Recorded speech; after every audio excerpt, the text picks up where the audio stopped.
kampus 2 ada, kemudian kampus 2 ada di Dieng sekitar 5 menit dari kampus utama. Kampus 3 ada di Kediri. Ini kampus yang di luar Kota Malang. Kemudian kampus 4 ada di Jakarta. Untuk yang kampus 4 di Jakarta ini untuk program pasca sarjana, yaitu magister dan doktoral. Ini visi misi UB yang perlu digarisbawahi ialah menjadi world class entrepreneur university. Jadi intinya UB tidak ingin mencetak mahasiswa-mahasiswanya, nanti UB tidak hanya ingin mencetak adik-adik menjadi tim pencari kerja, tapi adik-adik diharapkan nantinya setelah lulus menjadi entrepreneur di bidangnya masing-masing, utamanya untuk membuka lapangan pekerjaan untuk saudara-saudara kita yang lulusan SMA, SMP maupun SD. Ini lambang dan maskot.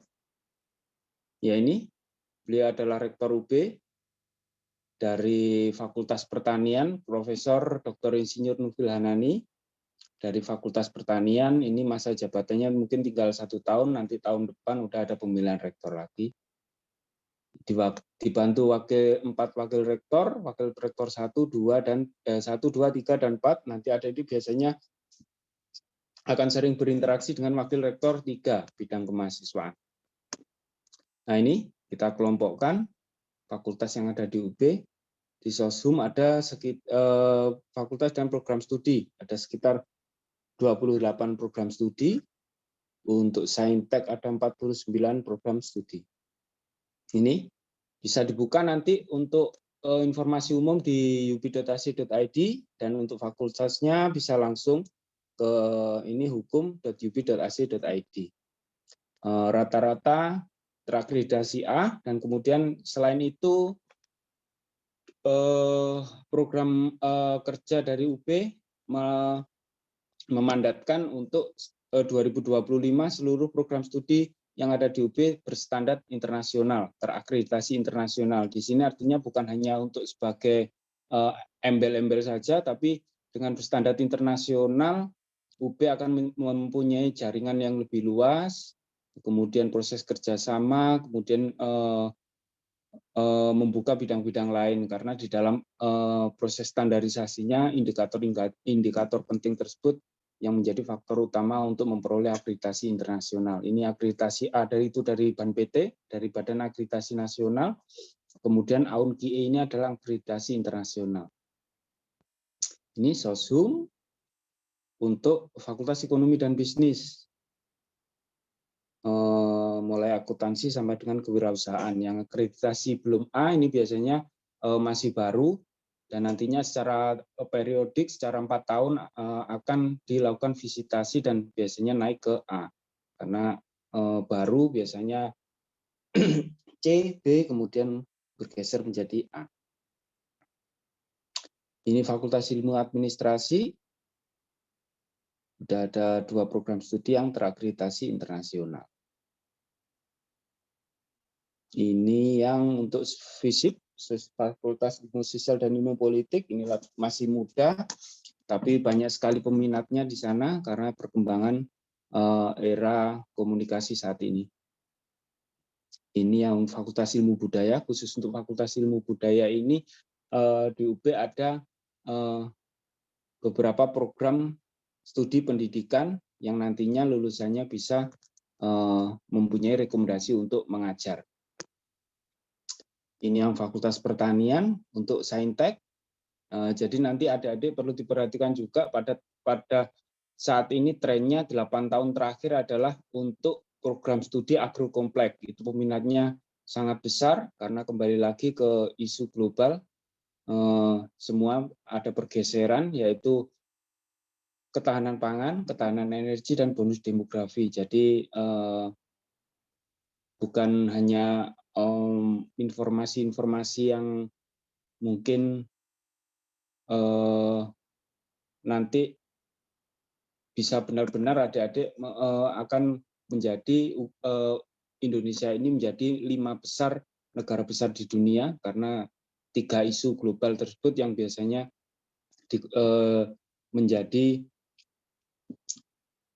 kekuatan dari 5 negara besar tersebut. Jadi sekitar 2045 nanti diprediksi Indonesia, kemudian yang pertama itu Cina, Amerika, India, Rusia, dan Indonesia akan diprediksi menjadi 5 negara besar di dunia. Ini Fakultas Pertanian, trennya agrokompleks itu meningkat, mulai dari pertanian, peternakan, kemudian teknologi pertanian, itu apalagi dari Fakultas Perikanan Ilmu Kelautan. Jadi saudara-saudara kita di pesisir mempunyai semangat yang tinggi untuk melanjutkan pendidikan di pendidikan tinggi. Makanya trennya apalagi untuk Fakultas Perikanan dan Ilmu Kelautan trennya meningkat untuk peminatnya. Ini untuk peternakan, terakreditasi internasional juga. Kemudian Fakultas Teknik, ini salah satu fakultas tertua juga. Ini Fakultas Kedokteran, biasanya yang menjadi rebutan juga untuk Fakultas Kedokteran ini. Nanti ada datanya juga yang paling ketat di sini bukan pendidikan dokter tapi justru farmasi meskipun masih baru. Kemudian ini Fakultas Perikanan dan Ilmu Kelautan, trennya 8 tahun terakhir meningkat pesat karena kembali ke kebijakan nasional kita yaitu menjadi poros maritim dunia. Jadi semua hal-hal tentang kemaritiman menjadi hal yang diutamakan oleh negara. Ini Saintek, MIPA. Ini ada program studi baru yang ditawarkan yaitu ilmu aktuaria. Ini 5 tahun terakhir banyak sekali perusahaan yang membutuhkan bidang ini, utamanya di kota-kota besar, perusahaan-perusahaan besar. Ilmu aktuaria ini adalah ilmu terapan perpaduan antara ilmu statistika dan beberapa background ilmu pengetahuan lainnya. Ini lebih aplikatif. Ini untuk Fakultas Teknologi Pertanian. Ini ada program studi baru teknologi bioproses, yang lainnya sudah akreditasi internasional juga, baik dari AUNQIE maupun dari AFT, ini dari USA. Ini yang kedokteran hewan, masih baru, tapi semuanya lengkap, sudah punya rumah sakit hewan sendiri yang ada di Dieng. Jadi nanti adik-adik yang menempuh studi di sini akan lebih mudah. Ini kedokteran gigi juga masih baru sama dengan kedokteran hewan tadi, cuman juga fasilitas juga sangat lengkap, sudah punya rumah sakit gigi dan mulut. Ini Fakultas Ilmu Komputer, vokasi ya. Selain untuk program sarjana, UB juga mendapatkan mandat dari pemerintah untuk membuka program pendidikan vokasi. Jadi di sana ada D3 dan D4 seperti politeknik, tapi untuk vokasi ini nanti adik-adik akan mendapatkan porsi ilmu terapan yang lebih besar, sekitar 60% lebih nanti adalah lebih ke praktek.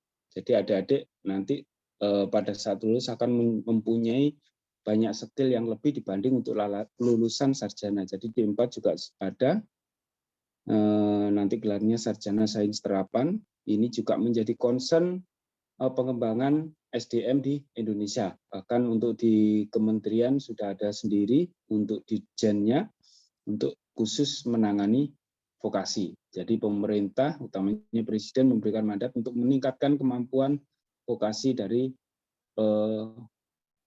generasi muda Indonesia. Makanya STM juga menjadi isu utama yang ingin dikembangkan oleh pemerintah, kemudian pendidikan vokasi ini. Ya, ini nanti untuk selain lebih aplikatif sekitar 60% lebih nanti untuk ilmu terapan, jadi tidak banyak teori, kemudian tim pengajarnya pun ada 3, selain dari UB nanti praktisi juga ada juga dosen praktisi, kemudian dosen asing juga. Praktisi ini contohnya nanti kalau di perbankan nanti ada dari BCA, BRI, dan perbankan lainnya. Jadi tim-tim dari sana, bukan dari dosen lingkup UB sendiri. Ini akreditasinya, nanti bisa dibaca juga. Ini yang nasional. Kita percepat saja. Ini yang internasional. Nah, ini rankingannya. Ya, ini Fakultas Pendidikan, fasilitas pendidikan mulai dari perpustakaan, kemudian ruang kelas untuk perpustakaan juga sudah terkoneksi ke seluruh perpustakaan perguruan tinggi di Indonesia. Jadi kalau sudah terdaftar di perpustakaan UB bisa memasuki ke perpustakaan-perpustakaan lainnya, baik nanti koleksi-koleksinya, baik itu hard file, kemudian juga untuk yang biasanya yang bisa diunduh secara elektronik. Ini sangat besar sekali. Ini penunjang pendidikan, gedung, kemudian layanan disabilitas, kemudian rusun. Ini penunjang pendidikan nanti. Nah, ini laboratorium. Salah satu indikator perguruan tinggi yang baik adalah ketersediaan laboratorium, karena laboratorium ini adalah dapurnya ilmu pengetahuan. Ilmu pengetahuan itu asalnya dari aktivitas di laboratorium. Makanya syarat utama untuk proses akreditasi nasional maupun internasional adalah ketersediaan laboratorium juga. 4 tahun terakhir mengenjot jumlah ketersediaan laboratorium hingga 200 laboratorium lebih, baik laboratorium dalam maupun lapang. Jadi nanti biasanya adik-adik yang ditanyakan pada saat mencari kerja adalah akreditasi nasional, akreditasi institusi dari Badan Akreditasi Nasional, bukan untuk program studi. Nah, ini 200 lebih laboratorium yang akan menunjang aktivitas mahasiswa, kemudian dosen, kemudian sivitas akademika lainnya.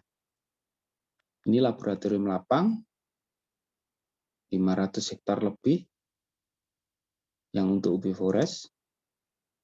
Laboratorium lapang juga. Fasilitas kesehatan, ada rumah sakit UB, UB juga sudah punya sendiri. Ini selain melayani untuk internal sivitas akademika, juga masyarakat umum, klinik, poliklinik, gigi dan mulut, kemudian rumah sakit hewan, fasilitas olahraga,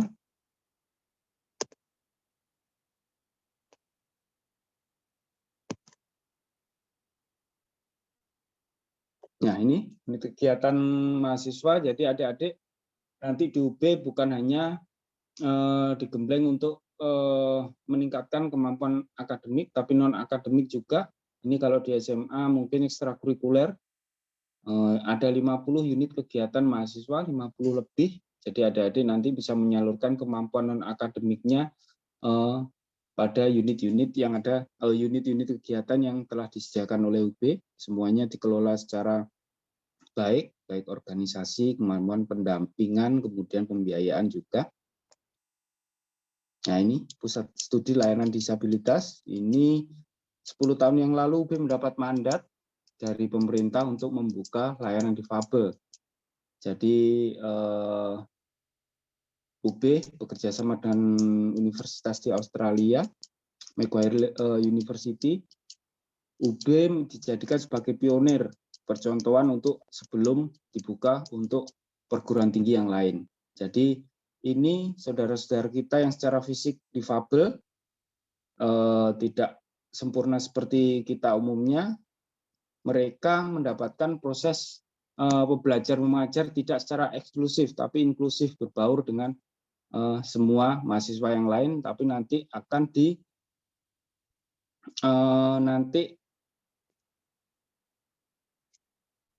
nanti akan didampingi oleh volunteer.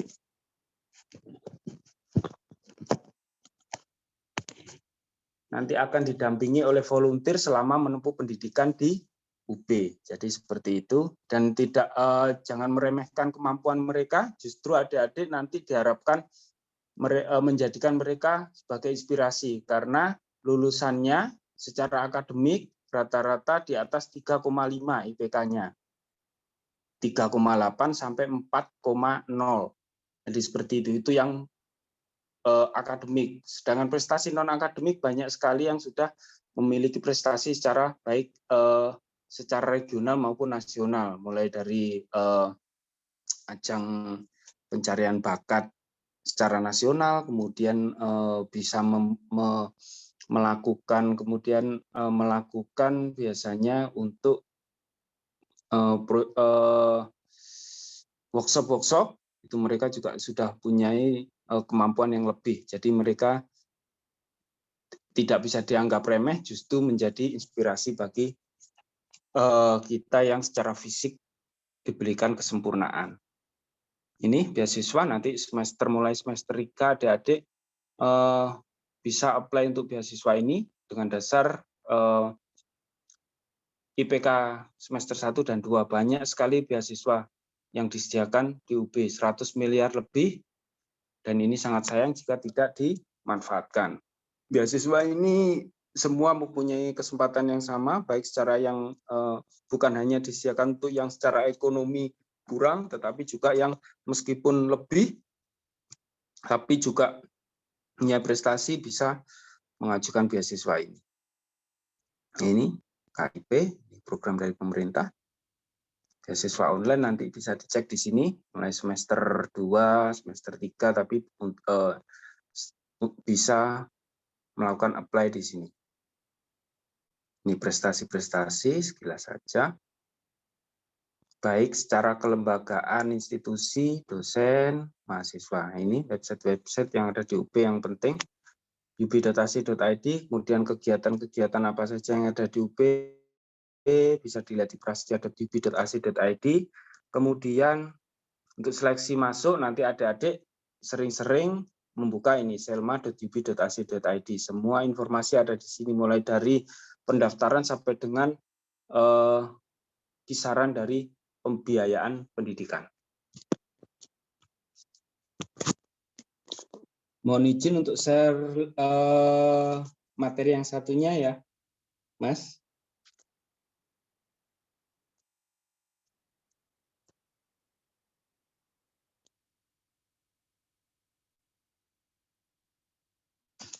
Nah, ini adik-adik yang tidak kalah penting, sistem seleksi masuk perguruan tinggi di UB, nanti bukan hanya di UB, ini juga secara nasional. Jadi adik-adik nanti bisa mengaplikasikannya ke seluruh perguruan tinggi negeri di Indonesia untuk sistem seleksi masuknya yang secara nasional. Jadi ada 2 di UB, nasional dan mandiri. Yang nasional ada SNMPTN dan SBMPTN. Mandiri nanti dibuka biasanya setelah pengumuman SBMPTN. Ini mahasiswa baru dari tahun ke tahun, 2019, 2020. Jadi tidak perlu jauh-jauh menempuh pendidikan, cuman sekitar 2-3 jam adik-adik bisa memperoleh universitas terbesar di Indonesia juga. Nanti ada datanya UB. Jadi trennya bersama UGM dan Unpad menjadi universitas dengan peminat terbesar di Indonesia. Jadi untuk masuk pun tidak menjadi perkara yang gampang. Jadi banyak saingannya di sana. 2021 ini datanya, sekitar data terbaru untuk 2021 adalah 17.000, sekitar 17.000 mahasiswa. Ini untuk jalur nasional mendapatkan alokasi untuk SNMPTN minimal 20%, kemudian SBMPTN minimal 40%, untuk mandiri maksimal 30%. Jadi banyak kuota nanti yang disediakan di SBMPTN. Biasanya nanti 30, 40, 30. Biasanya seperti itu. Ini yang SNMPTN, ini deskripsinya. Nanti adik-adik, Bapak Ibu guru juga nanti biasanya ini gambaran dari tahun lalu, nanti akan ada informasi yang lebih update lagi nanti setelah LTMPT melakukan launching sekitar akhir Desember atau Januari, awal Januari biasanya seperti itu. Nanti setelah mereka launching, semuanya akan di-share ke kepala sekolah maupun guru BK di seluruh Indonesia. Ini ketentuan-ketentuan untuk SMA yang bisa mengikuti SNMPTN. Nanti di materi ada, ini nanti yang kita lebih dalam nanti untuk tips dan triknya untuk SNMPTN ini. Ini persyaratan peserta, kemudian pilihan program studi, maksimal ada 2 pilihan, nanti ada 2 pilihan program studi. Nah, ini yang untuk SMA SMK disarankan untuk yang relevan dengan bidangnya di SMK. Nah, ini tahap-tahapannya nanti ada. Nah, ini ketentuan pemeringkatannya oleh sekolah. Jurusan IPA, IPS, Bahasa, SMK, nanti untuk pemilihan program studinya. Nah, ini kerangka waktu nanti menyesuaikan untuk yang tahun 2022. Ya, ini biasanya dibuka peluncurannya 4 Januari, biasanya akhir Desember dan sampai dengan awal Januari. Nah, ini peminat terbesar SNMPTN 2021, biasanya UNPAD, UB, dan UGM biasanya. Nah, ini terbanyak. Ini peminat SNMPTN. Ini berdasarkan program studi yang ada di UB.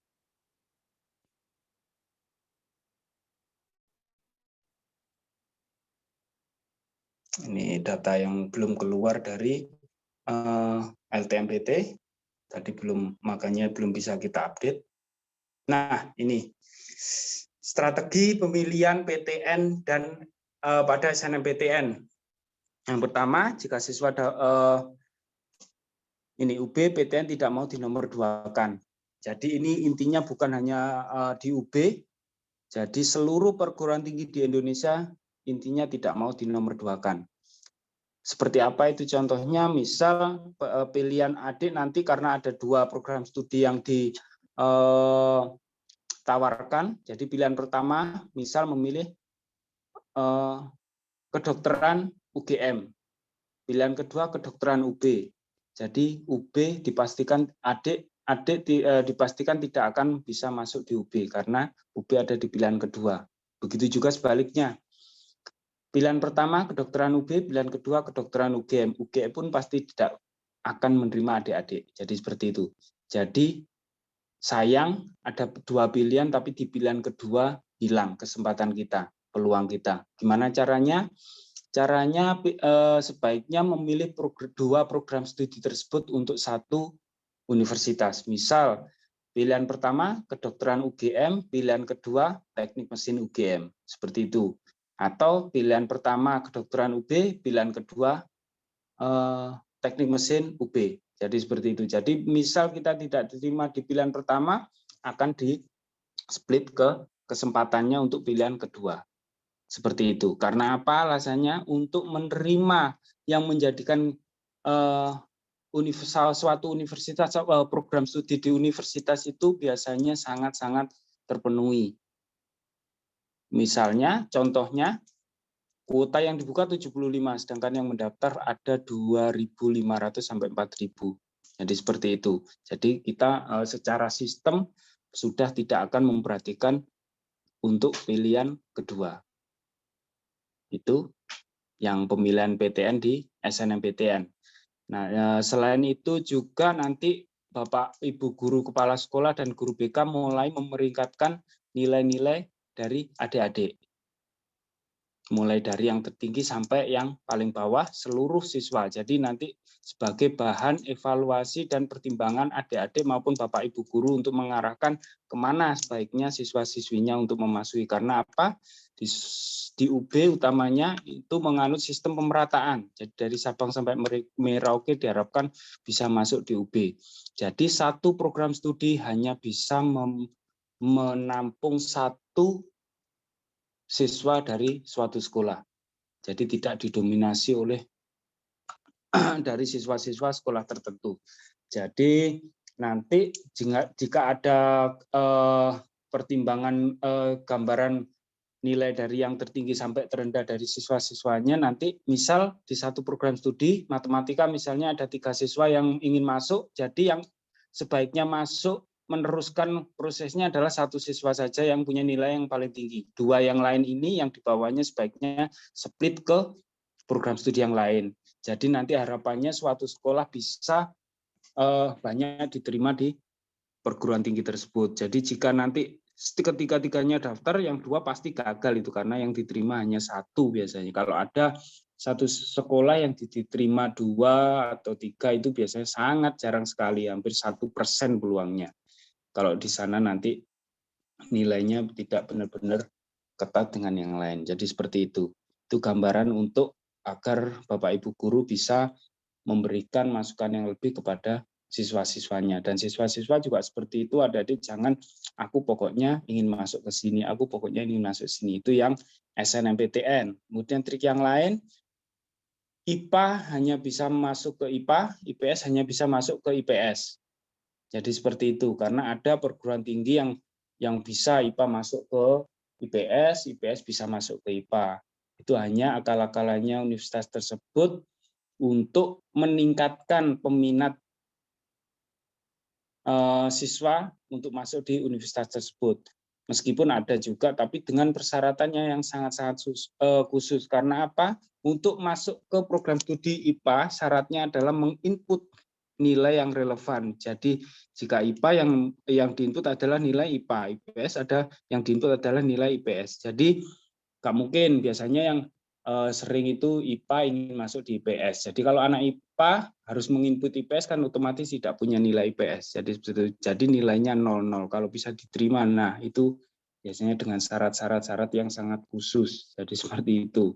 Biasanya akal-akalan universitas untuk meningkatkan jumlah peminat mereka. Karena biasanya anak IPA banyak yang ingin masuk di IPS, di manajemen, ekonomi, hukum, kemudian jadi tidak perlu khawatir adik-adik dari bidang IPS di UB, adik-adik tidak bisa diintervensi oleh teman-temannya yang dari IPA, karena IPA hanya bisa memilih IPA, IPS hanya dari IPS. Jadi seperti itu. Ini sistem pemerataan tadi memetakan Bapak Ibu guru BK agar bisa dijadikan bahan pegangan untuk pemilihan program studi. Jangan mengumpul di program studi favorit. Perankingan IPA hanya IPA, IPS, IPS. Di UB tidak menetapkan blacklist. Jadi meskipun diterima di SNMPTN saat ini, kemudian tidak dimasuki, tidak blacklist. Cuman adik-adik pada saat tidak jadi mengambil program studi tersebut, sebaiknya lapor ke kepala sekolah, dan kepala sekolah memberikan surat dialamatkan kepada rektor, intinya memberitahukan bahwa siswanya atas nama ini tidak bisa melanjutkan karena apa. Jadi seperti itu. Daya tampung, ya selain itu juga adik-adik memperhatikan daya tampung. Jadi nanti semua daya tampung bisa dilihat di snmptn.ac.id, sbmptn.ac.id. Semua program studi di Indonesia dan seluruh perguruan tinggi negeri di Indonesia nanti ada di sana, informasinya akan diupdate dari pusat. Jadi mana yang mempunyai daya tampung banyak, sedikit, kemudian peminatnya. Jadi adik-adik maupun Bapak Ibu guru bisa melihat atau memetakan keketatannya di sana. Nah ini nanti proses seleksinya yang UTBK. Ini tadi yang SNMPTN, kita mulai masuk ke SBMPTN. SBMPTN akan diawali dengan UTBK. Ini tes. Jadi adik-adik sistemnya tes dulu, kemudian setelah tes punya nilai, dan nilai itu bisa dijadikan acuan untuk memilih program studi. Jadi seperti itu. Kalau dulu pada saat zaman mungkin zamannya Bapak Ibu guru atau zaman saya dulu, biasanya kita memilih dulu baru tes. Jadi seperti itu. Jadi kita tidak bisa, ini kita tidak tahu nilainya, kemudian kita juga tidak bisa memperkirakan kita ingin masuk di mana, itu menjadi hal yang lebih sulit. Kalau sekarang lebih gampang. Jadi tes, tahu nilainya, nilaiku sekian, aku sebaiknya pilih apa yang punya kesempatan untuk diterima. Jadi seperti itu. Persyaratan UTBK nanti akan diupdate, materi nanti juga ada. Yang penting di sini yang perlu digarisbawahi adalah untuk setelah keluar nilai UTBK, sebaiknya nanti awal-awal dibuka UTBK sebaiknya adik-adik langsung segera mendaftar, karena dikhawatirkan kalau nanti di suatu daerah karena ada maksimalnya kemampuan untuk pelaksanaan ujian. Jadi kalau tidak langsung mendaftar, dikhawatirkan nanti adik-adik proses ujiannya di luar daerah. Jadi seperti di Jawa Timur, padahal kita di Jawa Timur, tidak di Jawa Timur proses tesnya, tapi dapat misal di Jawa Tengah, Jawa Barat. Jadi nanti setelah dibuka, sebaiknya adik-adik langsung mendaftar untuk UTBK tersebut. Setelah adik-adik nanti keluar ini biayanya yang tahun lalu untuk Saintek Soshum itu 200.000, yang campuran 300.000. Ya ini. Setelah keluar nilai, adik-adik mendapatkan nilai UTBK, nanti kemudian daftar akan dibuka untuk pendaftaran SBMPTN. Jadi adik-adik daftar di sana. Kalau yang SBMPTN ini gratis pendaftarannya ini karena hanya tinggal menginput saja. Yang proses pembayarannya pada saat UTBK itu. Jadi seperti itu. Nah ini bisa kalau di SNMPTN IPA hanya bisa memilih IPA, IPS bisa memilih IPS. Kalau SBMPTN ini bebas, IPA bisa memilih IPS, IPS bisa memilih IPA atau memilih kedua-duanya. Yang milih dua-duanya nanti ada di campuran, nanti tawarkan ada sekitar 3 program studi yang bisa dipilih. Jadi seperti itu. Kenapa? Karena untuk SBMPTN ini adalah sifatnya atau sistemnya adalah kompetisi secara terbuka. Jadi siapa yang nilainya bagus ya itu yang diterima. Meskipun dia misal dari program studi IPS, meskipun dia dari siswa IPA, kalau nilainya lebih dari IPS ya bisa diterima untuk yang SBMPTN ini. Nah ini nanti informasi lebihnya bisa dilihat di materi atau akan diupdate untuk tahun depan dari LTMPT. Nah ini 10 PTN peminat terbesar SBMPTN. Nah, ini mulai 2019, 2020. Ini UB biasanya trennya 123, 123, 12 biasanya seperti itu. Ini untuk yang SNMPTN kemarin, ini yang SBMPTN 2020. Tahun kemarin peringkat kedua, tahun ini pertama. Jadi trennya seperti itu 10 tahun terakhir. Intinya bahkan 60% lebih itu biasanya dari luar Jawa Timur. Banyak sekali yang berbondong-bondong, utamanya Jabodetabek. Nah ini 5 mahasiswa.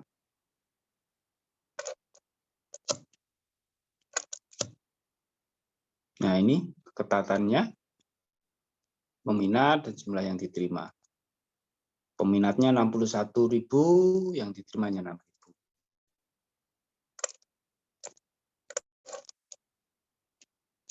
Nah, ini keketatannya untuk SBMPTN ini pendidikan dokter. Kalau yang SNMPTN tadi farmasi, keketatannya di sini hubungannya dengan kuota yang disediakan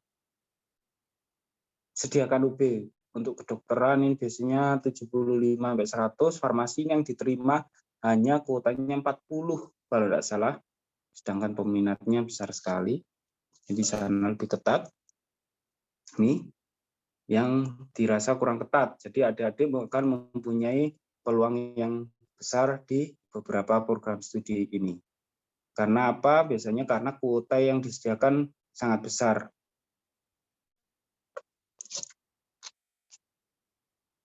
Nah ini nanti timetable-nya nanti menyesuaikan data terbaru dari LTMPT. Nah ini jika adik-adik untuk SNMPTN dan SBMPTN belum punya rezeki untuk diterima, adik-adik bisa mencoba untuk seleksi mandiri. Untuk mandiri ini di UB dibuka 2 minggu sebelum pengumuman SBMPTN. Jadi sudah biasa dibuka di sana. Ini karena pandemik, jika tidak ada pandemik kemarin adalah ujian langsung datang ke UB. Karena pandemik 2 tahun terakhir, jadi ada 2 jalur, kita jalur UTBK dan jalur rapot. Jalur UTBK ini adalah adik-adik yang udah mengikuti UTBK, keluar nilai, lah nilai itu yang diinput untuk program proses seleksi. Kemudian selain itu jika sebelumnya tidak mengikuti UTBK, yang diinput adalah jalur rapot. Jadi seperti itu, nanti pada saat proses pendaftaran akan ada pilihan untuk proses seleksi inputnya. Ini bisa dilihat di selma.ub.ac.id. Nanti adik-adik sering-sering membuka account tersebut. Nah, ini Mandiri, jalur UTBK, ini yang TBK, jalur rapot, nanti ada bisa dilihat juga di materi. Yang paling penting adalah untuk Mandiri ini bisa bebas, IPA bisa memilih IPS, IPS juga memilih IPA. Kemudian dibuka 2 minggu sebelum pengumuman SBMPTN. Jadi itu yang paling penting. Nanti teknisnya bisa dilihat di selma.ub.ac.id. Ini yang paling ketat sebagai pertimbangan kedokteran, kedokteran gigi. Perbandingnya 1:46. Ya, justru di Mandiri ini lebih ketat dari yang lain. Jadi, kalau Mandiri nanti peluangnya lebih besar, belum tentu. Peluangnya lebih besar untuk diterima. Oke lah, aku santai saja nanti yang di SNMPTN, SBMPTN santai, nanti kalau enggak diterima di Mandiri. Nah, ini justru lebih ketat ini perbandingannya. Kalau tadi 1:30 rata-rata, kalau di Mandiri justru 1:46. Bisa dibayangkan keketatannya. Jadi seperti itu. Intinya untuk masuk di UB 10 tahun terakhir bukan menjadi hal yang mudah, tapi tidak perlu pesimis dengan berbagai trik dan bantuan dari trik tadi, kemudian bantuan dan bimbingan dari Bapak Ibu guru, nanti adik-adik bisa lebih optimis untuk diterima. Nah, ini data terbaru belum. Ini yang belum ketat, tidak begitu ketat. Perikanan, aquakultur, jadi agrokomplek, program studi agrokomplek ditingkatkan jumlahnya di UB, mendapatkan mandat dari pemerintah. Jadi kuota yang disediakan banyak sekali di sana. Nah, ini HIP.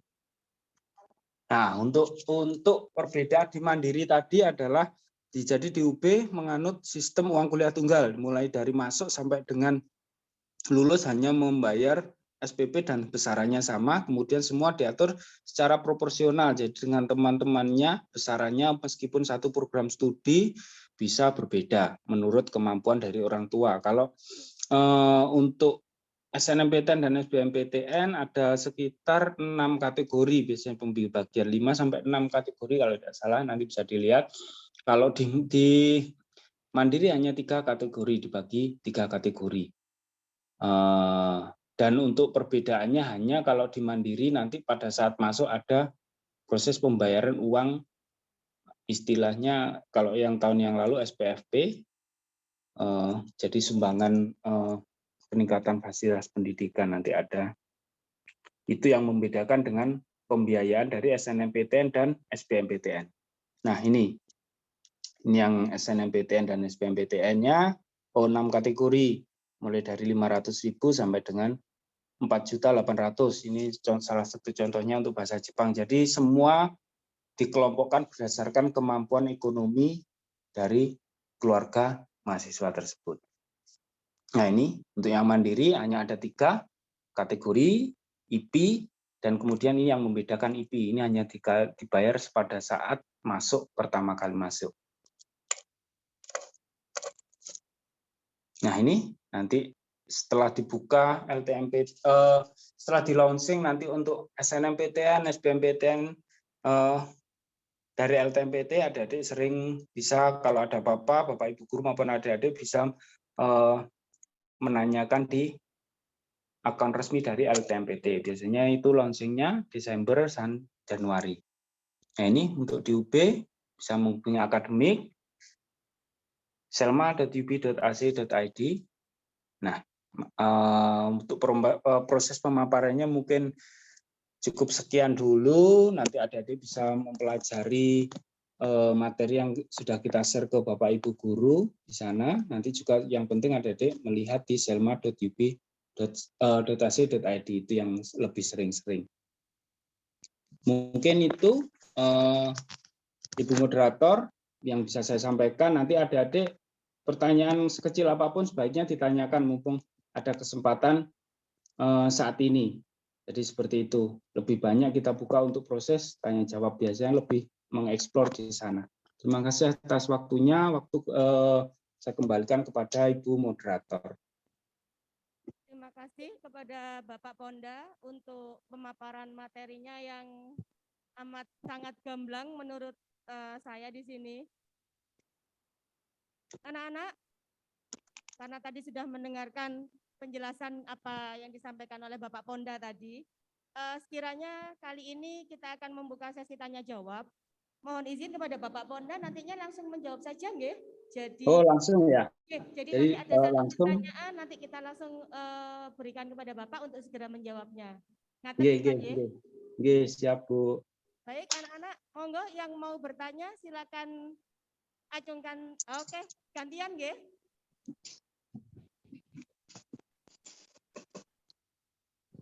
Sebutkan namanya nanti terlebih dahulu, kemudian pertanyaannya langsung disampaikan, nggih. Assalamualaikum warahmatullahi wabarakatuh. Waalaikumsalam warahmatullahi wabarakatuh. Selamat pagi. Sebelumnya mohon izin memperkenalkan diri. Nama saya Safanana Jadaro Eni dari jurusan kelas IPA.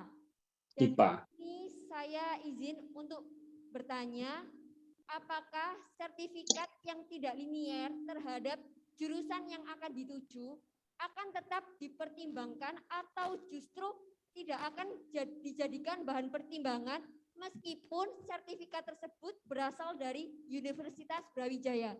Terima kasih. Terima kasih pertanyaannya. Monggo Bapak langsung. Ponda. Ya.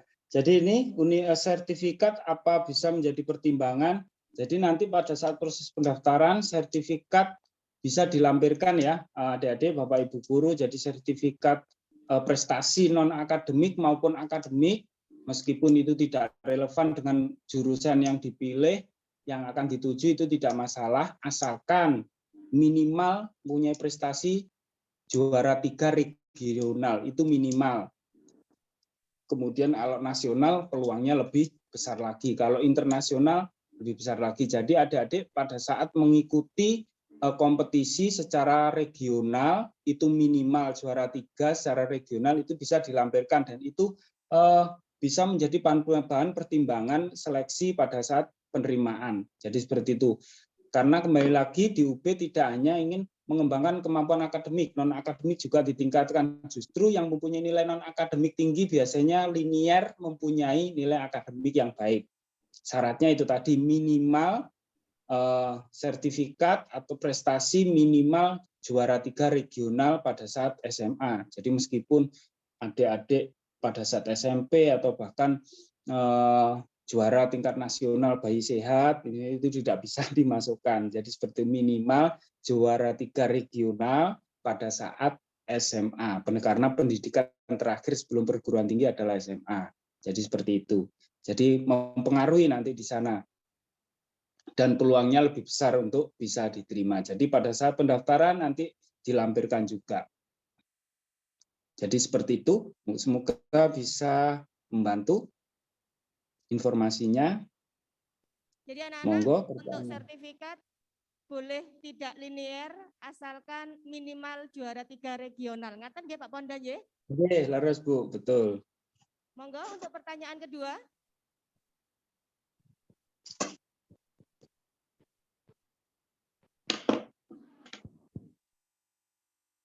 Sebelumnya terima kasih atas kesempatannya.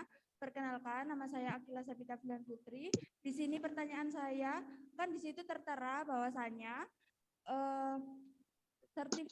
bahwasannya SNMPTN Universitas Brawijaya tidak menerima pilihan kedua. Di situ tertera sangat jelas. Apakah hal ini berlaku untuk SNM saja atau SBM juga? Terima kasih.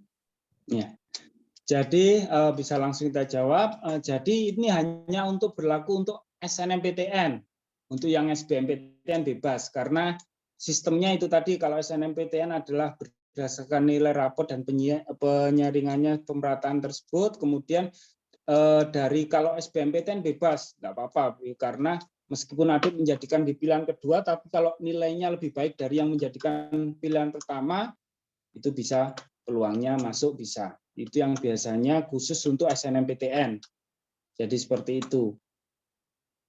Jadi untuk SBMPTN tidak apa-apa biasanya meskipun dua pilihan tersebut di universitas yang berbeda. Itu khususnya utamanya untuk yang SNMPTN, karena makanya tadi kita tulis di bagian SNMPTN, sebaiknya intinya tidak ada perguruan tinggi negeri yang mau dinomor 2-kan. Kalau SBMPTN adalah sifatnya sistemnya adalah kompetisi secara terbuka. Jadi seperti itu adik-adik ya. Nanti yang perlu digarisbawahi adalah hanya proses SNMPTN. Nanti SBMPTN mandiri nanti bebas. Ya, yang lain, monggo.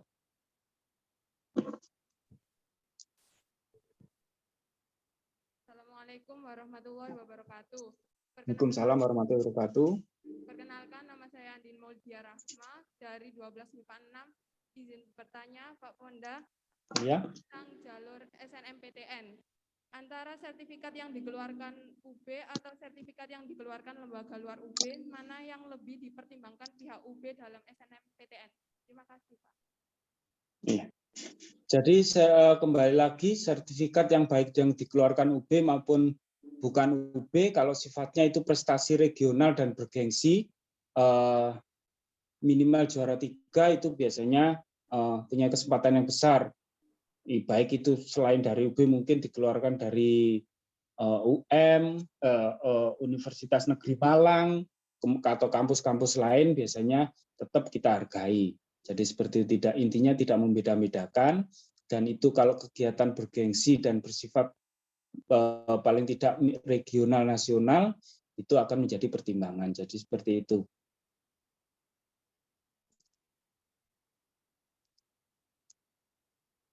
Meskipun itu dikeluarkan oleh lembaga di luar UB maupun di dalam UB, yang diperhatikan adalah tingkat juara regional, nggih Pak nggih? Iya, betul. Misal yang menyelenggarakan, misal ada kompetisi pencaksilat yang menyelenggarakan ITS. Jadi seperti kalau standarnya kan biasanya kan sama. Hanya tempatnya saja biasanya yang berbeda. Jadi seperti itu. Terima kasih. Pertanyaan selanjutnya, ya. Oh.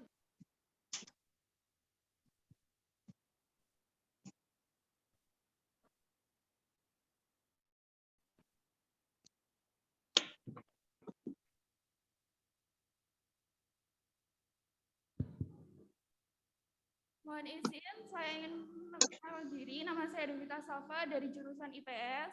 Saya ingin bertanya, jika saya memilih jurusan A di PTN-A, yang alumninya diterima di PTN tersebut, tetapi 2 tahun yang lalu, apakah masih ada kesempatan diterima di PTN tersebut tahun ini? Wassalamualaikum warahmatullahi wabarakatuh. Waalaikumsalam warahmatullahi wabarakatuh.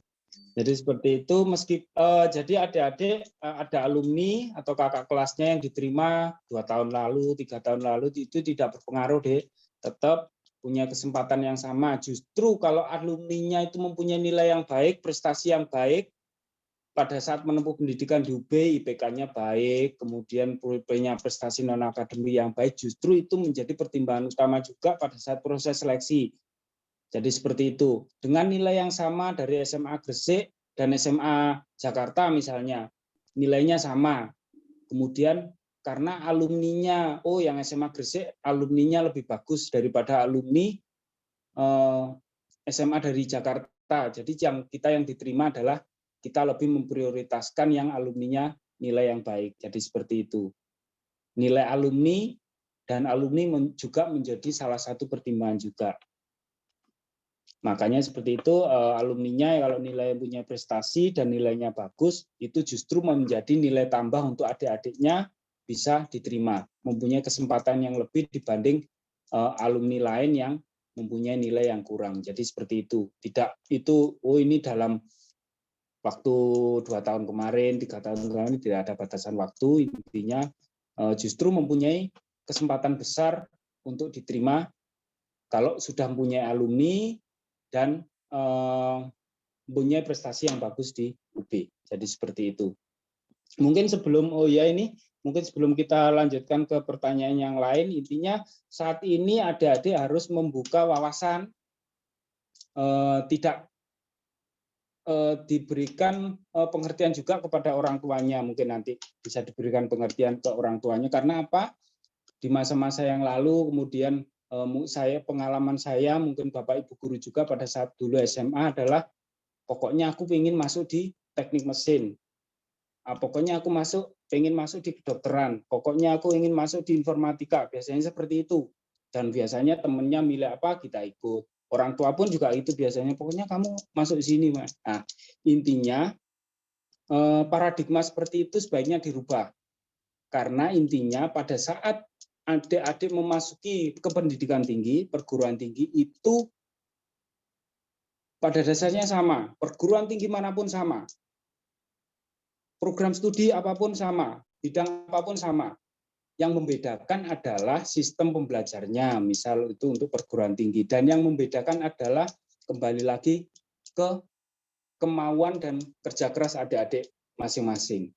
Meskipun kedokteran, kalau biasa-biasa saja, yang mau berobat pun malah takut. Kedokteran, ya diterima di kedokteran, wow, itu seperti itu kan. Tapi IPK-nya 2, ya tidak maksimal, ya tetap saja. Bahkan orang berobat pun malah takut. Jadi seperti itu. Meskipun, kembali lagi, meskipun adik-adik hanya memilih, kalau itu saat ini hanya memilih pertanian, tapi adik-adik maksimal di sana, sebelum adik-adik lulus pun banyak sekali yang akan mencari. 4 tahun terakhir, 5 tahun terakhir, banyak sekali, bahkan itu perusahaan multinasional dari Australia, dari Belanda, datang langsung jemput bola untuk menarik alumni-alumni dari UB. Belum lulus sudah diajak ke sana 3 tahun, karena kembali lagi isu global adalah ketahanan pangan, ketahanan energi, dan bonus demografi. Jadi siapa negara yang mempunyai ketahanan di 3 bidang utama tersebut dipastikan akan menguasai dunia. Jadi seperti itu. Karena semua ada masanya, ada trennya. Kalau tahun 70-an yang dulu trennya yang paling diminati dan paling wah adalah bidang pertanian. Kemudian tahun 80 di bidang infrastruktur manufaktur, 90-an itu biasanya untuk bidang kedokteran, kemudian 2000-an itu informatika, jadi seperti itu. Semua ada masanya dan bergeseran berdasarkan yang penting paradigma aku pokoknya ingin masuk ini, dan orang tuanya kamu baiknya masuk ini karena ini bagus ini. Intinya kembali lagi ke adik-adik, siapa yang bisa mengekspor kemampuannya dan bekerja keras pada saat menempuh pendidikan, dia yang akan memperoleh keberhasilan. Kalau sudah di perguruan tinggi, intinya sama. Jadi seperti itu. Matematika di UGM, di UI, di Harvard sana juga ya matematika yang dipelajari itu. Jadi seperti itu. Mungkin itu, monggo dilanjut untuk membuka wawasan dan paradigma kita. Monggo dibuka lagi pertanyaan yang lain. Semoga bisa membuka wawasan untuk pertanyaan-pertanyaan yang lainnya.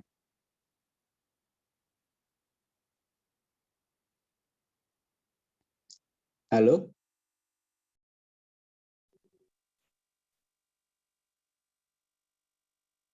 Ya, terima kasih Pak Ponda untuk penjelasannya. Luar biasa Pak Ponda.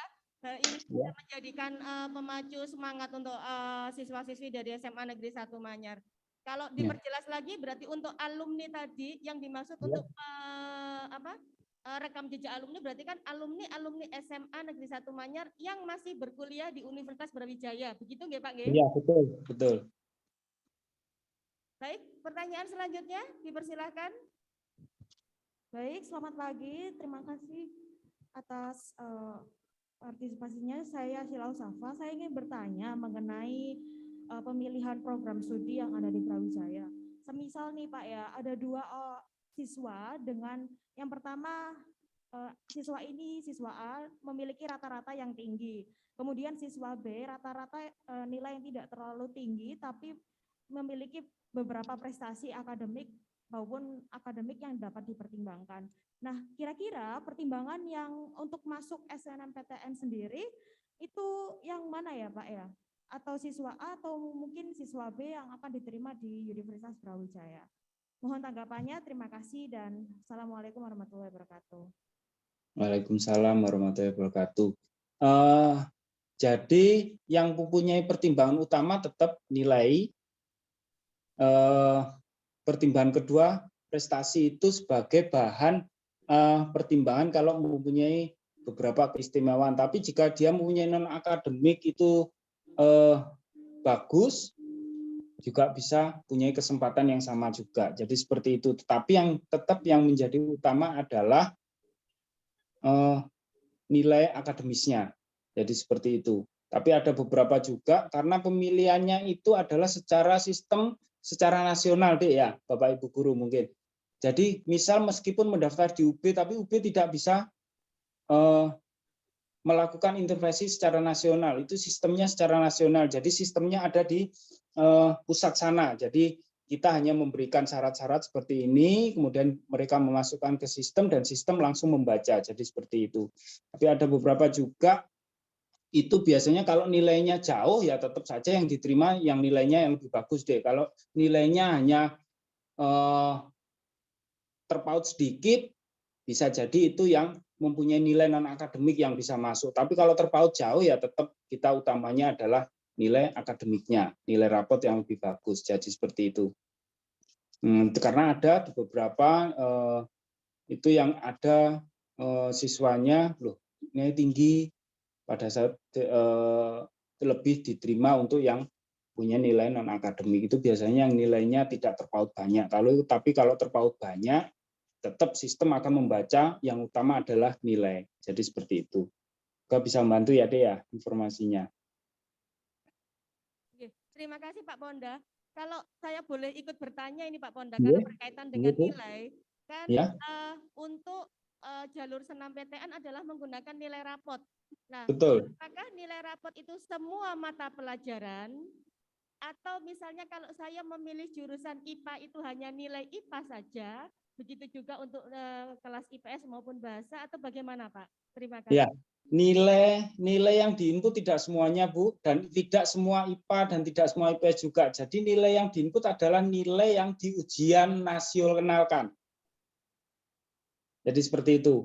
Nilai yang diinput nanti juklaknya setelah launching akan dan keterangannya akan ada di LTMPT Bu nanti setelah launching biasanya informasinya ada. Tapi yang utama yang diinput adalah nilai yang di ujian nasionalkan. Makanya biasanya untuk yang memilih kenapa IPA hanya bisa milih IPA, IPS hanya memilih IPS karena kalau nilai anak IPA yang tidak otomatis tidak mempunyai nilai untuk pelajaran yang di ujian nasionalkan untuk IPS. Jadi seperti itu makanya IPA logikanya IPA hanya bisa masuk IPA karena dia hanya memiliki nilai IPA.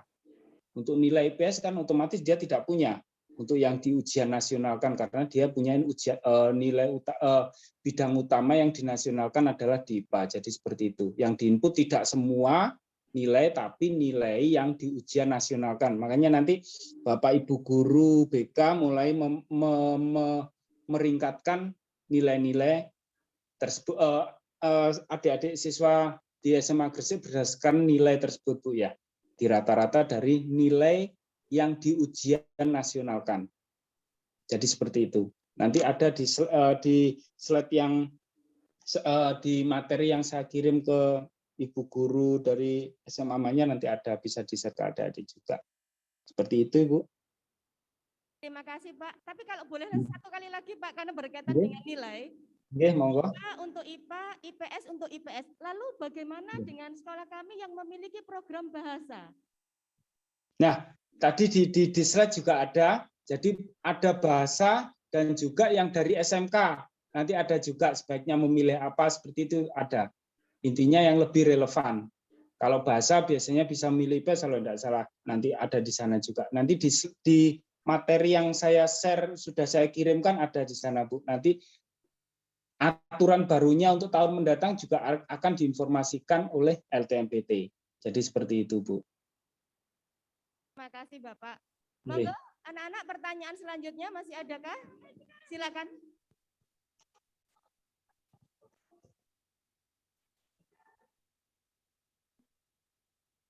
Assalamualaikum warahmatullahi wabarakatuh. Waalaikumsalam warahmatullahi wabarakatuh. Sebelumnya terima kasih telah memberi saya kesempatan untuk bertanya. Saya Cika Badi Laili Widanto dari kelas 12 PDPL 2T atau program 2 tahun. Di sini saya ingin bertanya, mohon informasi apakah ada perhitungan khusus di perguruan tinggi untuk jalur SNMPTN, khususnya Universitas Brawijaya, untuk siswa yang mengikuti program lulus 2 tahun. Terima kasih, Pak. Ya. Jadi apa ada perhitungan khusus untuk yang program akselerasi? Ya, untuk yang akselerasi ini tetap sama, biasanya yang diinput adalah nilai biasanya untuk 3 sampai 5 semester terakhir. Jadi kalau perhitungan khususnya itu tidak ada, Dek. Intinya semua sama, cuman nanti sistemnya kalau ini program akselerasi itu biasanya yang diinput apa saja nanti ada panduannya di sana. Kalau yang perhitungan secara khusus tidak, ini akselerasi akan dibedakan semua karena dibaca secara sistem, jadi semuanya sama, kesempatannya sama, jadi seperti itu. Kalau perhitungannya otomatis, cuman biasanya kalau akselerasi biasanya karena biasanya mereka punya nilai yang lebih, jadi kesempatannya lebih besar, jadi seperti itu. Sistemnya tetap sama, cuman karena akselerasi otomatis biasanya kan punya nilai yang lebih bagus dibanding temannya yang enggak, jadi seperti itu. Kalau perhitungan yang khusus tidak ada, intinya semua tidak ada yang dikhususkan, semuanya sama, by sistem, dan semua tidak bisa, universitas pun tidak bisa melakukan intervensi, karena itu dilakukan secara nasional. Cuman biasanya karena akselerasi itu biasanya beberapa nilainya lebih baik dibanding yang harus menempuh 3 tahun. Jadi seperti itu deh ya. Terima kasih, Pak. Ada pertanyaan selanjutnya? Dipersilakan. Assalamualaikum warahmatullahi wabarakatuh. Nama saya Waalaikumsalam Rahma warahmatullahi wabarakatuh. Farneza dari kelas 11 PDN 2T. Di sini saya ingin mengajukan pertanyaan. Jika dalam satu sekolah atau di SMA Negeri 1 Manyar ada yang memilih satu jurusan yang sama di Universitas UB, berapakah yang diterima di satu sekolahan itu? Terima kasih. Wassalamualaikum warahmatullahi wabarakatuh. Waalaikumsalam warahmatullahi wabarakatuh. Ya, itu tadi seperti yang saya jelaskan, di UB utamanya itu menganut sistem pemerataan. Dari Sabang sampai Merauke itu yang diterima bisa merata. Jadi UB tidak hanya didominasi satu sekolah. Jadi seperti itu. Jika ada satu program studi, 2 siswa berminat untuk masuk satu program studi, biasanya yang terbaik saja yang maju. Kemudian yang lain oper ke program studi yang lain, karena yang diterima hanya satu biasanya. Jarang sekali terima 2, itu apalagi lebih. Intinya pemerataan, jadi yang diterima hanya satu siswa untuk satu program studi, 1 siswa dalam satu sekolah. Jadi sebaiknya oper ke yang lain. Jadi nilainya yang kurang dibanding yang mendaftar satunya lebih baik oper ke program studi yang lain. Jadi harapannya peluangnya bisa terbuka dan siswa yang diterima di suatu sekolah lebih banyak. Jadi siswa mempunyai alumni yang lebih banyak di suatu universitas. Jadi seperti itu deh yang diterima, intinya kalau di UB sistem pemerataan yang diterima satu program studi hanya 1 siswa tiap sekolah. Makanya salah satu triknya itu tadi. Semoga bisa membantu ya, Dek ya. Makanya adik-adik nanti lebih lebih sering berhubungan dengan guru BK karena yang memetakan nilai-nilainya. Saya daftar ke matematika, ada 3 orang, ya wis nilaiku karena kurang, aku tak operkan yang lain, ngambil misalnya kimia, fisika, atau intinya program studi yang lain. Kalau ADO nilaiku lebih bagus daripada temanku 2 yang lain mendaftar, oke aku tetap saja. Jadi seperti itu, yang pindah biar temennya yang nilainya kurang. Jadi seperti itu deh ya. Terima kasih Pak Bonda. Ada lagi anak-anak? Ya silakan. Assalamualaikum warahmatullahi wabarakatuh. Waalaikumsalam warahmatullahi wabarakatuh. Perkenalkan, saya Lain Fuada, jurusan dari MIPA. Di sini saya mau bertanya, Pak, apakah UB memiliki persyaratan tersendiri untuk siswa yang ingin mendaftar SNPTN Prodi Pendidikan Kedokteran? Mungkin ada minimal nilai rapot-rapot yang harus dicapai siswa tersebut atau kampus melihat dari ranking paralel. Sekian, terima kasih. Jadi untuk semua program studi ya, Dek ya, bukan hanya di kedokteran, yang dilihat adalah nilai, bukan ranking. Jadi seperti itu, bukan ranking paralel, tapi yang dilihat adalah nilai rata-rata dari bidang studi yang diujian nasionalkan. Berapa itu maksimal minimalnya? Tidak ada maksimal, tidak minimalnya. Maksimalnya ya 10. Jadi seperti itu. Nilai minimal tidak, karena tiap tahun pun kemampuan manusia kan beda-beda. Mungkin ada minimal sekian, kalau ternyata di bawahnya pada saat tahun itu ya tidak bisa. Jadi minimal tidak ada, maksimal juga tidak ada. Jadi intinya adik-adik selama menempuh pendidikan sebaiknya kemampuannya dimaksimalkan semaksimal mungkin. Jadi seperti itu. Misalkan nilai 9 itu pun banyak kan seluruh Indonesia. Jadi seperti makanya yang diambil adalah rata-rata harus 9, minimal 9, maksimal sekian. Apalagi kalau diminimalkan 9 itu banyak sekali pasti yang punya nilai 9. Jadi seperti itu deh ya. Jadi intinya yang dilihat bukan ranking paralel, tapi tetap nilai. Dan nilai itu pun tidak ada syarat minimal. Yang terbaik itu yang diterima. Jadi misal ada 4.000 pendaftar, karena kuotanya kita cuma 75 ya langsung kita potong 75 teratas. Jadi seperti itu.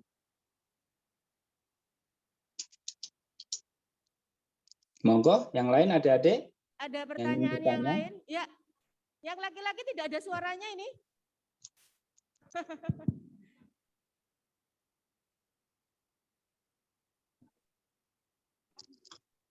Assalamualaikum warahmatullahi wabarakatuh.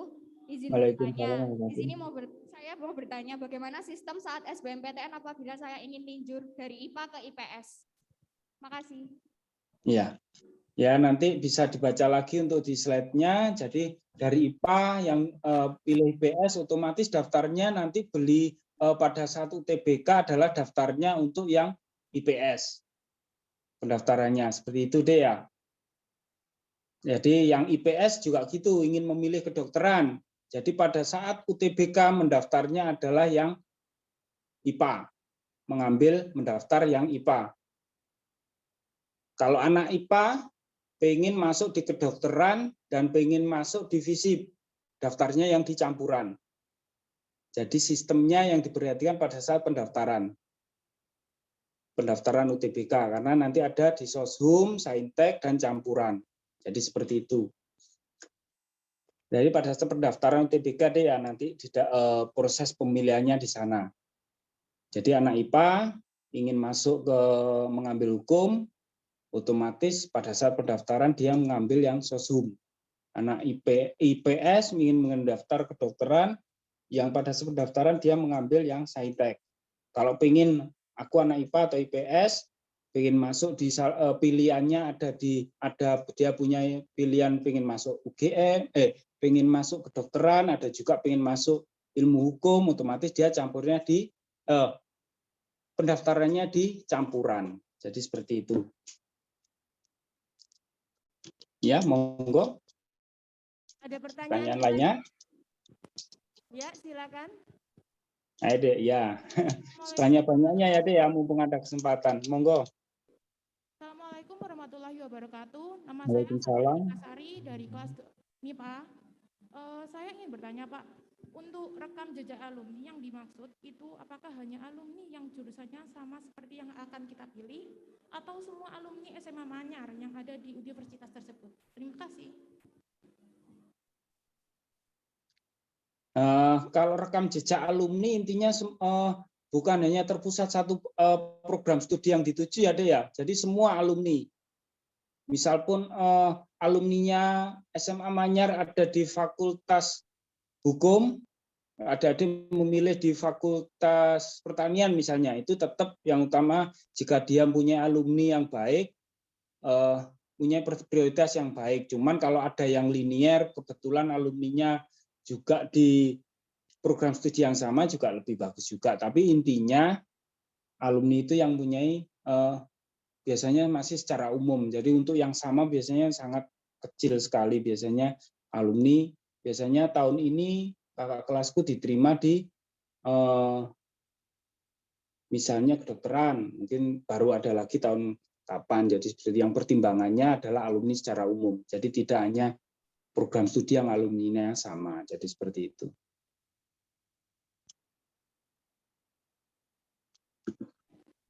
Ayo, mumpung Marji ada kesempatan, monggo.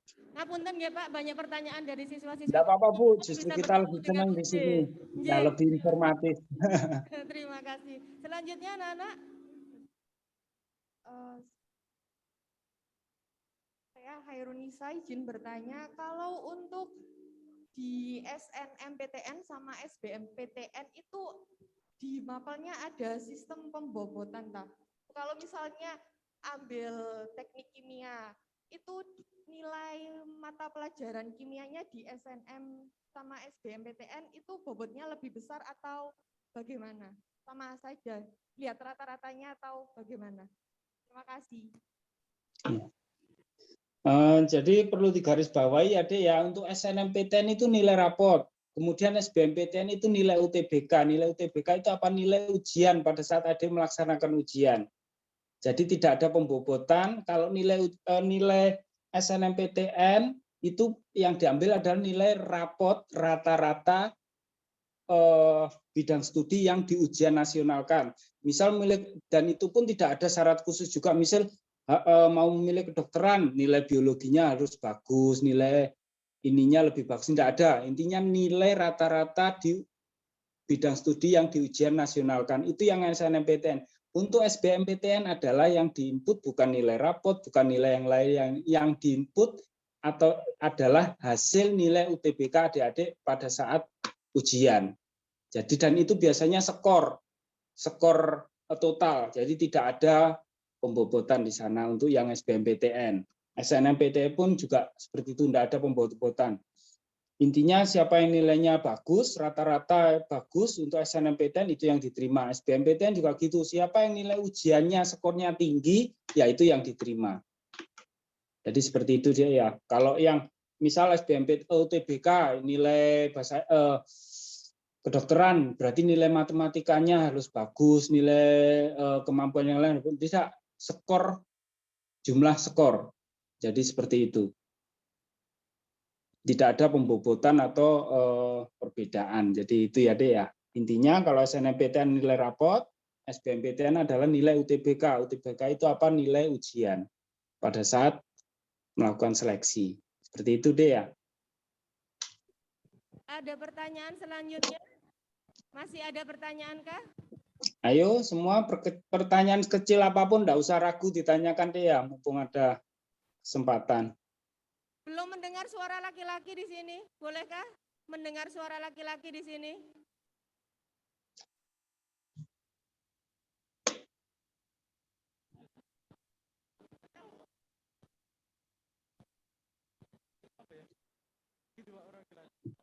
Pertanyaan sekecil apapun boleh diajukan ya anak-anak. Ya, monggo. Nah, ini ada suara laki-laki nih. Assalamualaikum warahmatullahi wabarakatuh.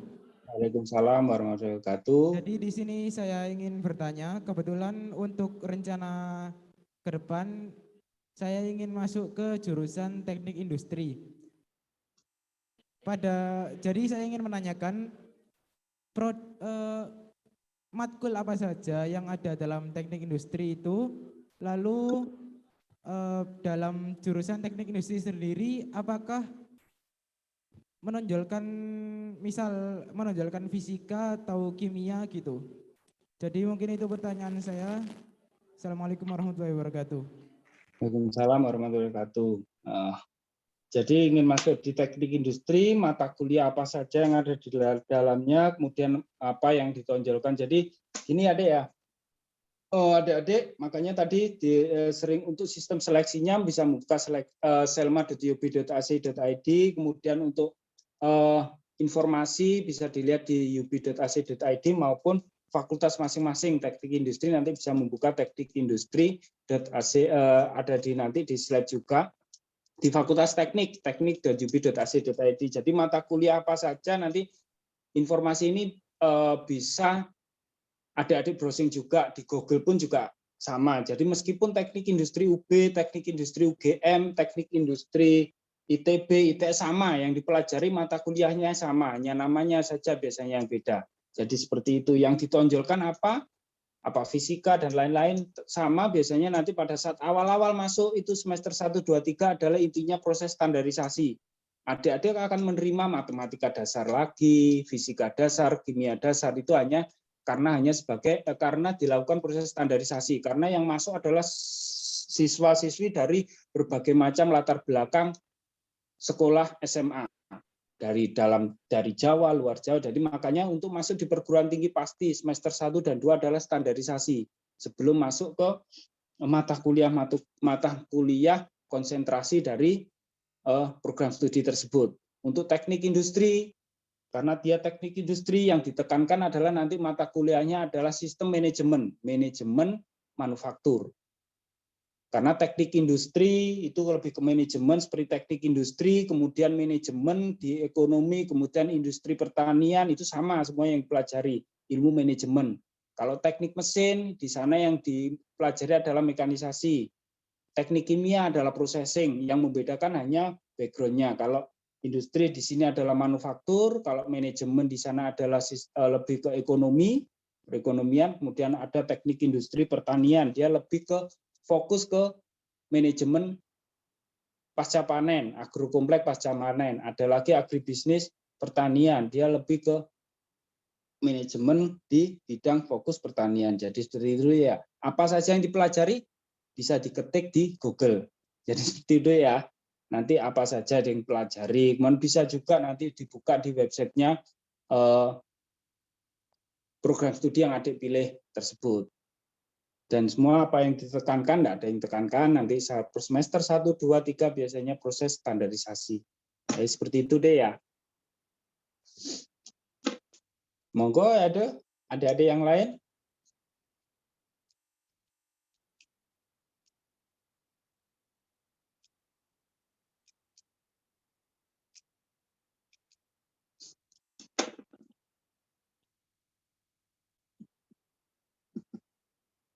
Suaranya, mohon, tidak terdengar di sini.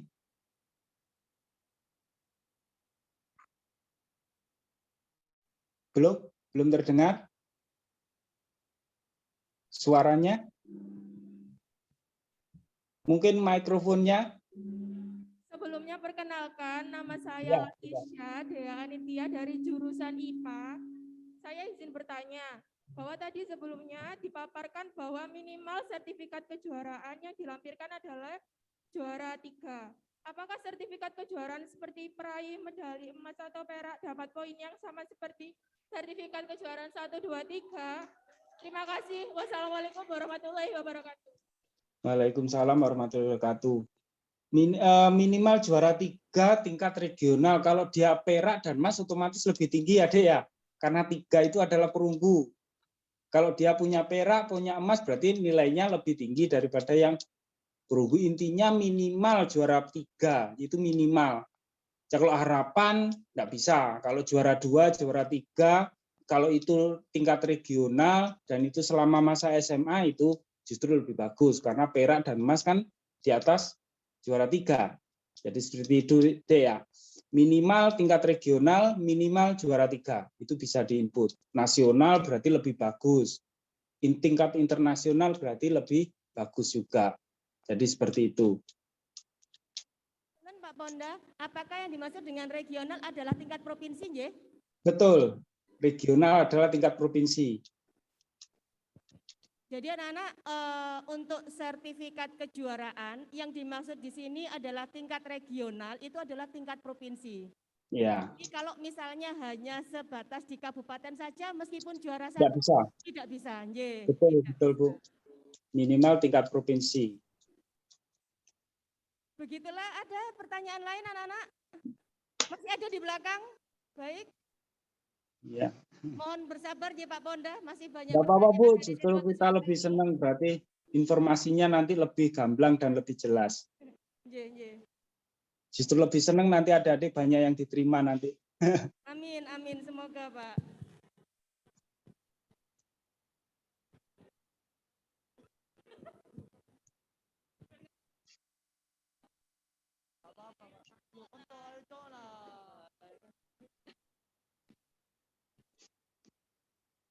Assalamualaikum warahmatullahi wabarakatuh. Waalaikumsalam warahmatullahi wabarakatuh. Saya Nalaneja dari jurusan IPA, mau bertanya, desain grafis UB itu apa pakai portofolio apa enggak? Soalnya di webnya tidak ada keterangan. Terima kasih. Ya, kalau biasanya untuk desain grafis beberapa jurusan nanti ada syaratnya, ada portofolio juga ya deh. Misal seni rupa, desain grafis biasanya nanti ada portofolionya. Pada saat proses pendaftaran akan dimintai portofolio. Jadi seperti itu, jurusan-jurusan atau program studi khusus ada nanti di keterangan atau informasi yang untuk tahun 2022 juga pasti akan diupdate dari LTMPT. Jadi jurusan apa saja, program studi apa saja yang harus menyertakan portofolio.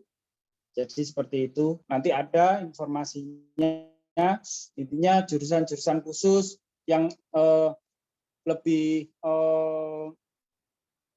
bukan ilmu-ilmu murni biasanya nanti menyertakan portofolio pada saat pendaftaran. Utamanya pada saat SNMPTN, salah ya. Pada saat SNMPTN nanti ada mengumpulkan portofolio. Kalau SBMPTN kembali lagi sifatnya kompetisi terbuka, biasanya yang diambil ya hasil nilai ujian tersebut yang dijadikan utama. Kalau SNMPTN biasanya program studi tertentu akan dimintai portofolio. Jadi seperti itu deh ya.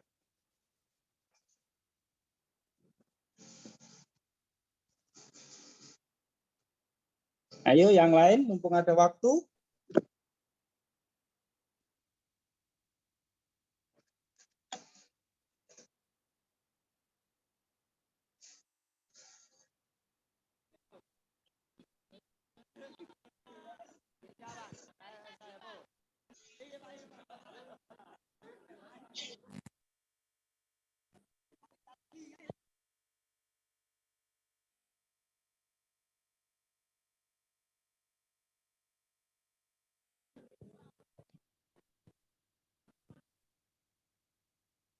Ya, dari yang lain.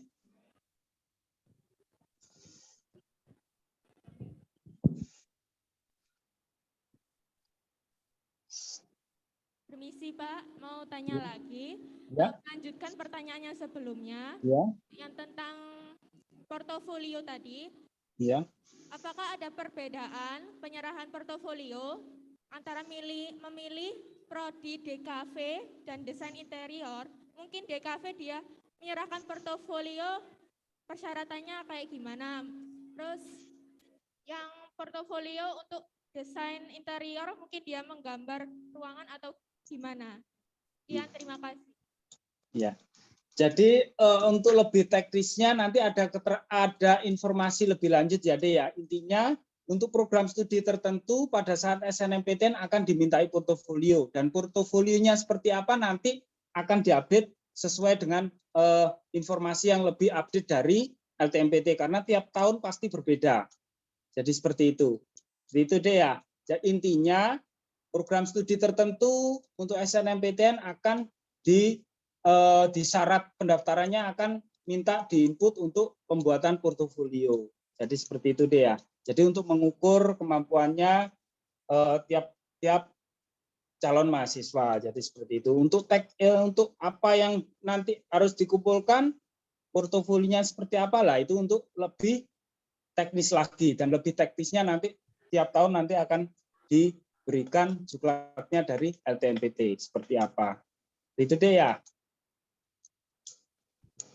Baik, masih ada pertanyaan lagi dari siswa atau ini Bapak ada pertanyaan dari Bapak Guru? Kami persilakan. Ya, monggo.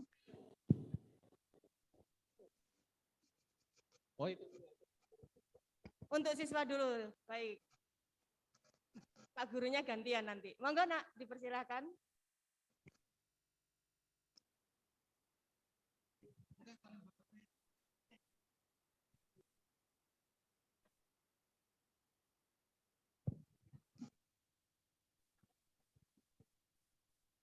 Selamat pagi, perkenalkan nama saya Dewi dari jurusan MIPA. Saya mau bertanya, ketika ada siswa A dan B dari sekolah yang berbeda memilih jurusan yang sama di unit yang sama. Saat itu SBMPTN. Nah, misalnya rata-rata mereka itu berdua itu sama. Yang dilihat pertama kali itu apanya? Asal sekolahnya atau mungkin jumlah skor per nilai per mata pelajarannya. Terima kasih. Ya, jadi seperti itu deh ya, yang seperti yang dipaparkan tadi, yang dilihat adalah skor. Jika skor itu sama, yang dilihat adalah track record atau rekam jejak sekolah tersebut. Pertama, apa itu rekam jejak? Track record pasti adalah peringkat, misalnya skor sekolah. Skor sekolah itu biasanya ada nanti sekolah, misal SMA 1 apa, SMA 2 apa, itu ada pertimbangannya sendiri. Dan yang lebih utama tadi adalah alumni, nilai alumni. Jadi mana yang punya alumni itu yang diprioritaskan. Alumni siapa yang lebih bagus prestasinya di OB itu yang diprioritaskan. Jadi seperti itu, banyak kriteria nanti yang dijadikan pertimbangan. Bisa dijadikan pertimbangan jika ada berbagai kemungkinan yang sama. Seperti nilai sama, otomatis nanti skor sekolah pun nanti misal itu sama, setara atau bukan menjadi hal yang utama, akan diambil alumni. Nilai alumni itu yang sama, nanti ada sama-sama punya alumni, nilai alumni yang baik itu yang dipilih. Jadi seperti itu deh ya. Jadi kalau boleh memperjelas Pak Nggih, untuk penerimaan senam PTN itu selain nilai rapot yang dimiliki siswa, kemudian ada rekam jejak alumni dan ada indeks prestasi sekolah yang menjadi bahan pertimbangan oleh perguruan tinggi. Oke. Ya, dan SBMPTN pun juga gitu. Misal skornya sama, alumni indeks sekolah yang dijadikan pertimbangan juga. Kan ada kemungkinan juga pada saat SBMPTN sama-sama skornya, misal 700 dari sekolah A, dari sekolah B, skornya 700 juga. Jadi nanti sekolah mana yang lebih alumninya yang lebih bagus itu juga jadi pertimbangan. Jadi kan tidak menutup kemungkinan juga punya nilai skor UTBK yang sama. Jadi seperti itu. Oke, terima kasih. Jadi ini berlaku untuk senam PTN juga SBMPTN ya Pak ya? Betul, betul Bu. Ada pertanyaan lagi anak-anakku? Kalau belum ada, kesempatan ini saya berikan untuk satu Bapak Bu Guru yang ingin bertanya Bapak. Monggo Pak, kami persilakan. Ya, terima kasih. Assalamualaikum warahmatullahi wabarakatuh. Waalaikumsalam warahmatullahi wabarakatuh. Mohon izin Pak bertanya. Ini mungkin berkaitan dengan salah satu program yang pernah kita implementasikan, ya, yaitu mengenai sertifikasi siswa, di mana sertifikat tersebut dikeluarkan oleh LSP, Lembaga Sertifikasi Profesi Indonesia. Program yang kita laksanakan tahun dulu, kemungkinan 5 tahun yang lalu adalah di bidang komputer, Pak. Bidang komputer dikeluarkan oleh LSP TIK, Lembaga Sertifikasi Profesi TIK dari Indonesia. Nah, ini sertifikat seperti ini apakah diakui atau bagaimana? Mohon penjelasannya. Apa dapat nilai kalau misalnya mungkin ada perhitungan tersendiri, akan kita pikirkan untuk diprogramkan ke tahun depan. Terima kasih. Ya. Mohon. Ya. Iya, jadi untuk kembali lagi tadi sertifikat yang dilihat adalah sertifikat prestasi Bapak. Sertifikat prestasi, kemudian prestasi itu pun ada tingkatannya. Yang kita lihat adalah prestasi tingkat minimal tingkat provinsi. Jadi seperti kalau sertifikasi ini biasanya ini bukan sertifikat, kalau kita lihat di sini bukan sertifikat suatu event kompetisi atau event tertentu. Jadi ini hanya proses sertifikat yang dilakukan di sini. Sertifikasi ini adalah proses standarisasi kemampuan suatu sekolah. Misal sekolah SMA Manyar Gresik pengen punya standar untuk siswa-siswanya punya nilai kemampuan komputerisasi standarnya seperti ini. Kita mengikutkan sertifikasi ini. Jadi seperti itu. Itu bukan menjadi bahan pertimbangan mungkin Bapak ya. Yang tetap yang dijadikan bahan pertimbangan adalah sertifikat prestasi kompetisi. Karena di kompetisi tersebut otomatis ada proses seleksi. Kalau sertifikasi ini kan hanya sebagai kegiatan ya. Kalau di untuk sertifikat kompetisi di sana pasti ada penilaian karena di sana ada juri, kemudian ada juga kompetisi secara terbuka, jadi semuanya lebih terukur dan lebih detail dan lebih jelas. Kalau di sini sertifikat, di sini yang mungkin yang lebih tepatnya sertifikasi Bu ya, Bapak ya. Kalau tadi kan sertifikat, benar-benar sertifikat prestasi. Kalau ini mungkin kita lihat sebagai sertifikasi. Jadi seperti itu. Bukan Pak, jadi untuk sertifikat ini adalah mengukur kemampuan siswa dalam bidang tertentu.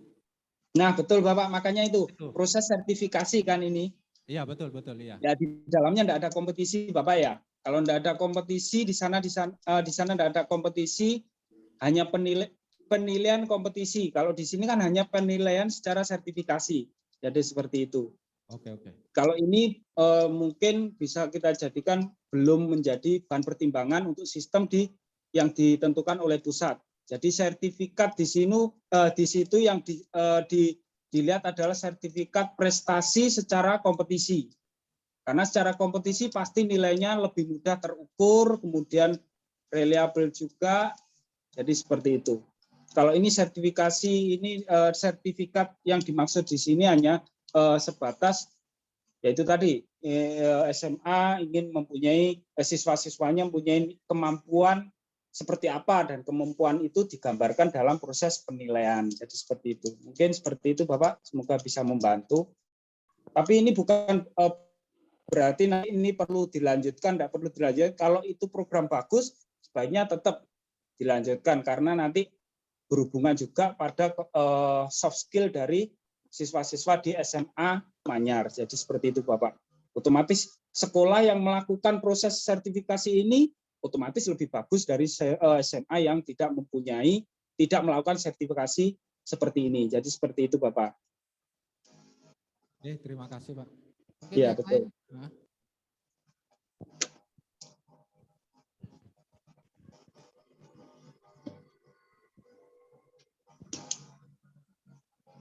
Assalamualaikum warahmatullahi wabarakatuh.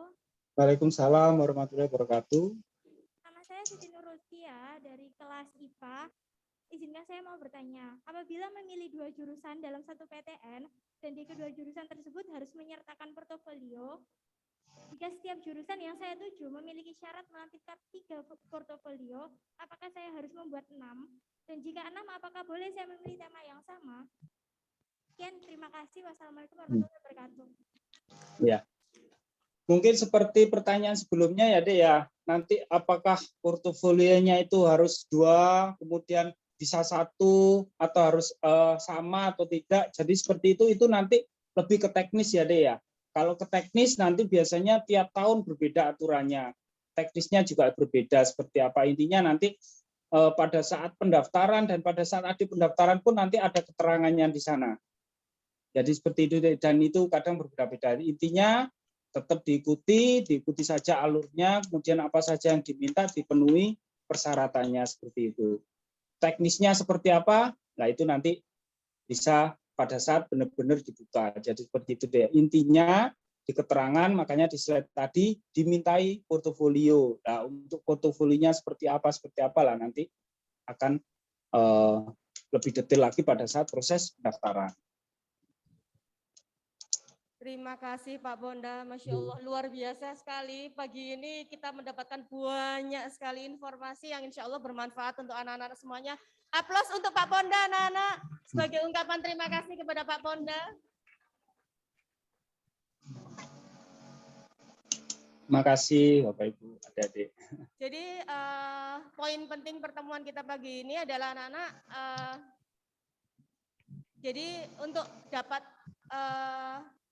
memasuki di Universitas Brawijaya ada 3 jalur, ada senam PTN, ada SBMPTN, dan ada jalur mandiri. Kemudian untuk jalur senam PTN menggunakan nilai rapot khusus untuk nilai mata pelajaran yang di UN-kan. Kemudian tidak diperkenankan linjur, bagi yang IPA harus memilih IPA, IPS harus memilih IPS, sedangkan bahasa juga nanti akan memiliki program studi yang berhubungan dengan bahasa. Begitu nggih Pak Pondan ya? Kemudian untuk SBMPTN semuanya bergantung pada nilai UTBK. Jadi mana nilai yang terbaik itu yang akan mendapatkan kursi di perguruan tinggi negeri. Kemudian untuk jalur mandiri ada kalau jalur mandiri di Universitas Brawijaya itu ada 2 seleksi menggunakan nilai UTBK dan juga menggunakan nilai rapot. Kemudian untuk sertifikat boleh linear dan boleh tidak linear asalkan memenuhi persyaratan minimal juara 3 regional atau juara 3 provinsi. Begitu nggih Pak Pondang ya? Betul, Bu.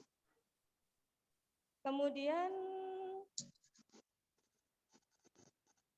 untuk masalah seperti portofolio itu adalah masalah teknis yang nantinya akan dikeluarkan informasinya lebih lanjut oleh panitia seleksi masuk perguruan tinggi negeri. Anak-anak dan Pak Ponda, terima kasih atas kesempatan pagi hari ini.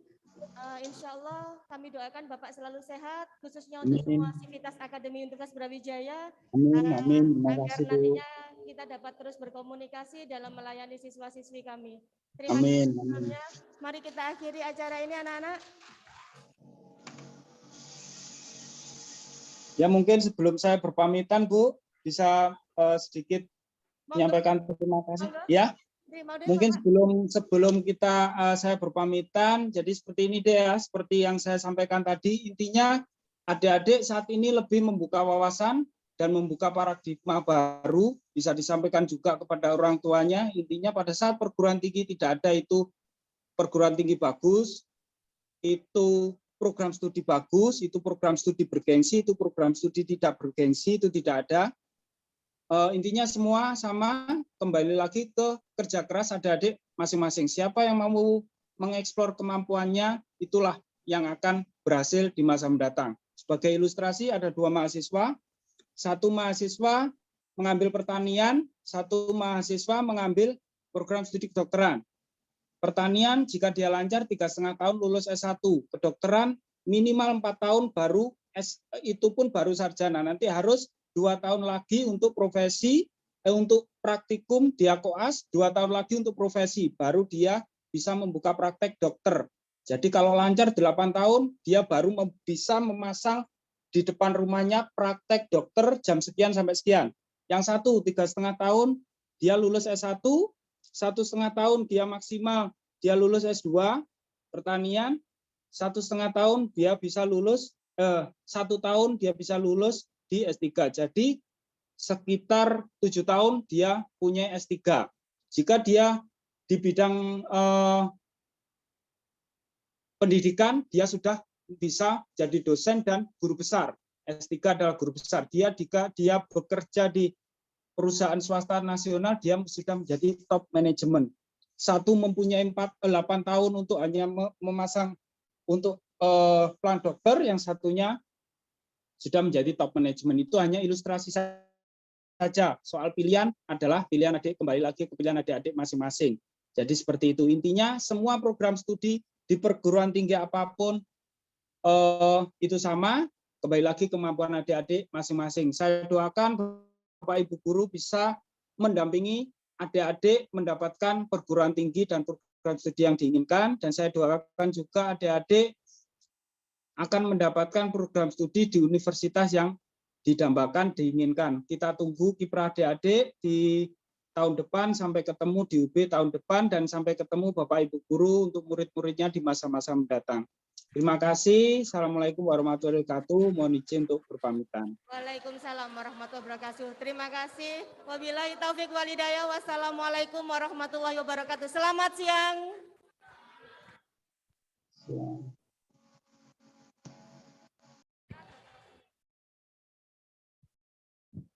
Anak-anak untuk kegiatan selanjutnya bagaimana, ini masih masuk ke kelas lagi kok, Kak?